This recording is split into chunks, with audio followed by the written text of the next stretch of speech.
For those of you who are following the calendars that are posted on the www.repairingthebreach.info site, you may have noticed that there is a scheduled fast for the 10th day of this 10th month that we're in. This is only a couple of days away, so I'm posting this video to discuss why our Elohiym is calling for this fast at this time. In Zechariah 8 we read, verse 19, "Thus saith Yahweh of hosts, the fast of the 4th month, and the fast of the 5th, and the fast of the 7th, and the fast of the 10th are to be good appointed times to the house of Judah for joy and gladness. Therefore love truth and peace."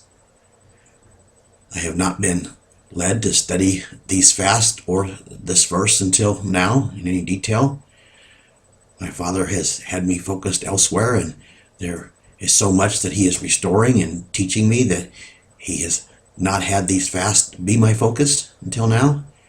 However, now He is showing great significance to the fast of the 10th month. The only fast that I have found that is commanded elsewhere in the scriptures as an appointed time is the Day of Atonement. Of course, we're to fast often in any case as well, but Day of Atonement is certainly a specific fasting day. It's spoken about in the 7th month high day videos. This would be the fast of the 7th month, although Judaism also has a fast in their traditions on the 3rd day of the month to commemorate the murder of one of the governors of Judah. I found that their tradition upholds that the 4th month fast is on the 17th day of the month to commemorate the tearing down of the wall at Jerusalem by Nebuchadnezzar and the cessation of the temple worship during the siege of Titus. The 9th day of the 5th month is the day that Judaism sets aside to fast for remembering the tragedies of the befallen of the Jewish people. And some of them set aside the 1st day of the 5th month as well to be a fast time for the bereavement of Aaron, the high priest. And they have other fast days in their traditions as well. I'm not going to go into all those. Today I just want to focus on the fast of the 10th month. The fast of the 10th month was to commemorate the fall of Jerusalem to Babylon. And that all ties into the last days we're in. And we'll show you how this ties into where we're at in time. Ezekiel 24 verses 1 and 2. "In the 9th year, in the 10th month, in the 10th day of the month, Yahweh's word was made to be to me, saying, Son of Adam, record you the name or the description of the day, the self-same day that the king of Babylon set himself against Jerusalem, this same day." He goes on to record a parable for the last days that results in his end-time signal being given to Zerubbabel. He does not use the name Zerubbabel in this parable, but he describes him as one who would escape or be delivered out of the captivity. So it's pretty easy to tie it in. The name Zerubbabel means one that would flow out of the captivity. If you have been listening to these videos, you know that I have come forth with this 5-point sign that is prescribed in this parable. I have spoken about it in several of these videos, so I'm not going to go into it in detail today. I just gave a summary of it again yesterday, so you can go back to that video. And there's several of the videos here that are on the site that have spoken about this sign. The thing that I want to focus on today is the fast that our Elohiym is calling for on this day. Yahweh said that when He sent this signal out, you can know that it is from Him. This is a promise. But since this sign has been brought forth, almost no one has hearkened to it. This is why it is going to take great calamity to prick people's ears so that they will hear. Our Elohiym has called for a fast this day to loosen the bands of wickedness. This fast will follow the guidelines of the fast on the last day of atonement. This means that we are to begin the fast the night before at sundown by stopping the intake of food and water for a 24-hour period of time.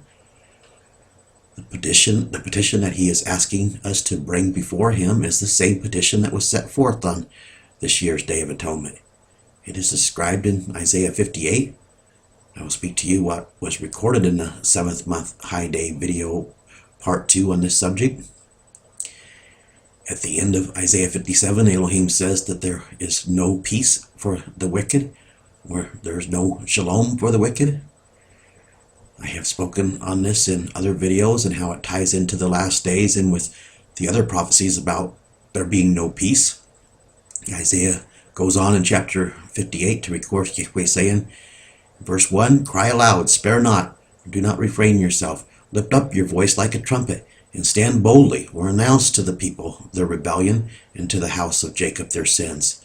Seek me day by day, and desire to know my path, and be a nation that does righteousness, and do not forsake the judgments of our Elohiym. Inquire of my judgments of right, and desire to approach your Elohiym. These verses have always applied, but I will show you as I keep reading that these verses are a prophecy that is referring to returning to him in the last days. He's referring to right now in these verses. He is saying to return to him, return to his righteousness. This was always to be the case as far as seeking him, but right now these verses are being fulfilled right before our eyes. Everything has led up to this time that we're in now. He goes on in verse 3, why have I not seen your fasting and the affliction of your life? Have you no knowledge?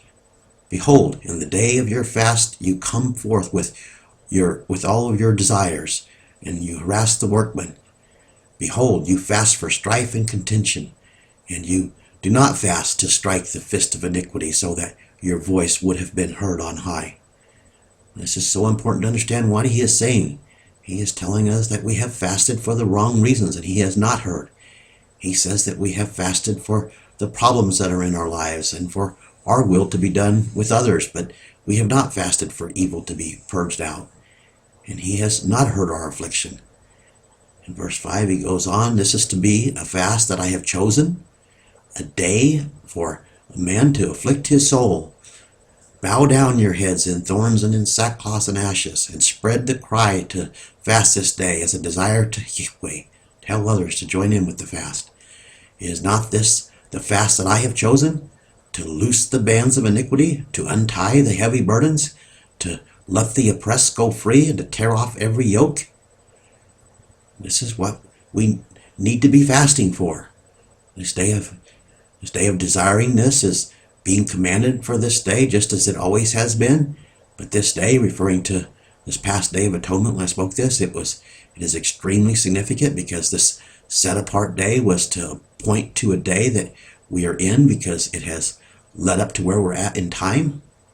And I will add today that this 10th day of this 10th month is a continuance of him wanting this to be our cry, our petition. He is still choosing for this to be our fast.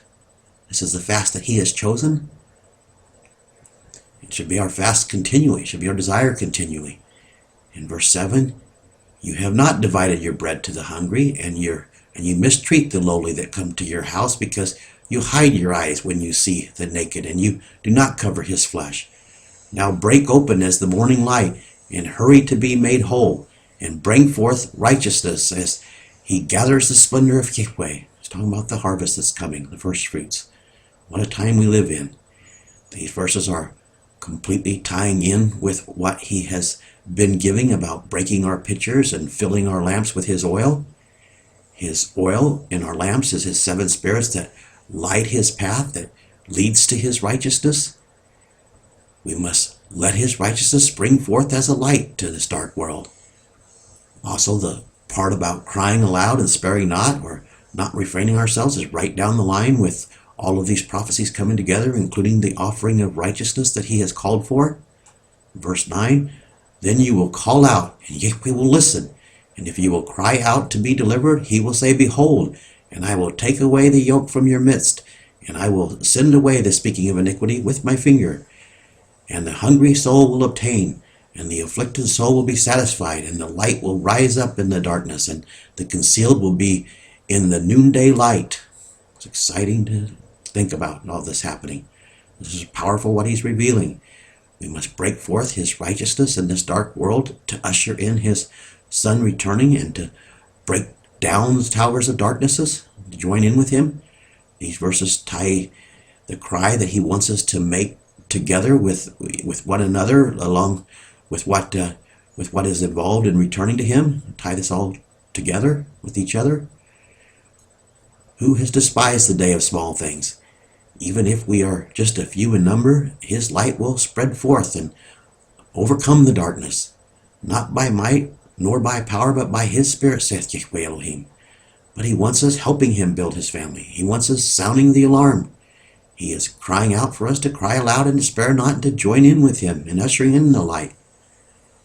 The following verses prove what I am saying about these verses applying to the end times. In verse 11, and Yahweh will guide you continually and satisfy your soul in dry places, and he will deliver your body, and you will be like a watered garden and like a spring of water whose waters do not fail.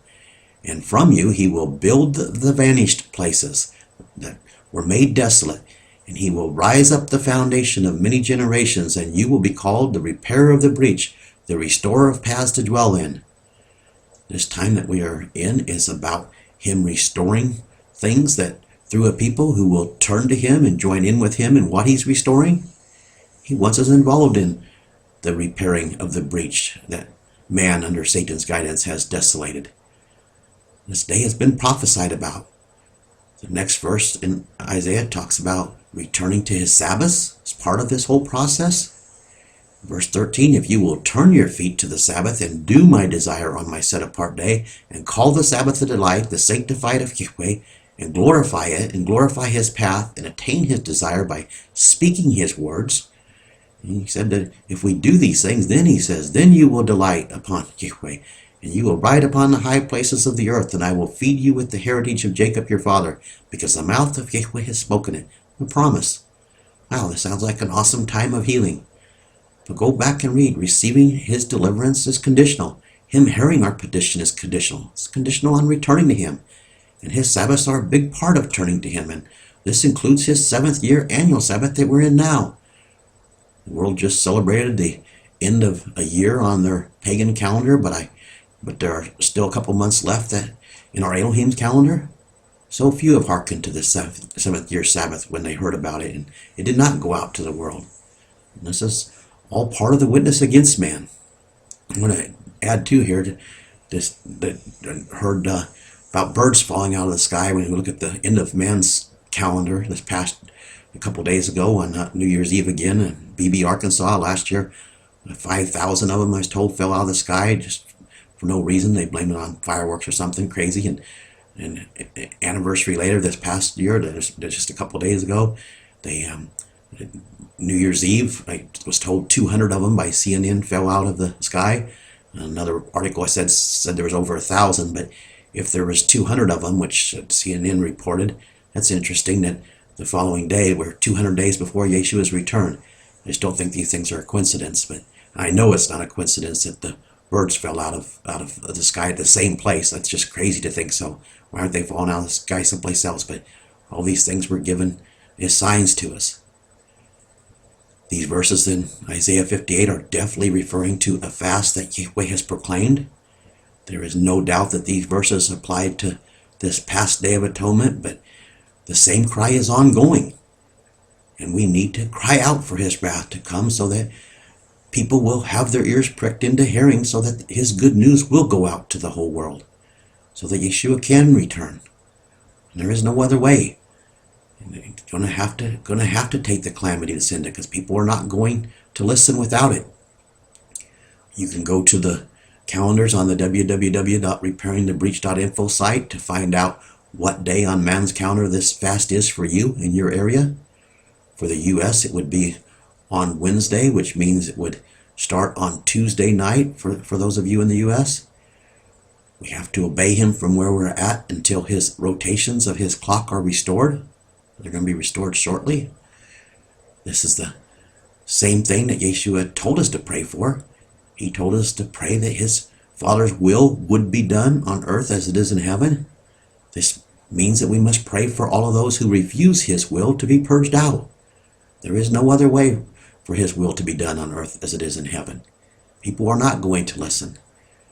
We must turn to him so that our cry is heard, even if it is just a handful of us that are turning to him and crying out. We must cry out that he will do whatever he has to in order for the world to hear his Ezekiel 24 signal, so that some will hearken to it. We must cry out for the waves of calamity to carry it to the world, so that they can either repent or be purged out.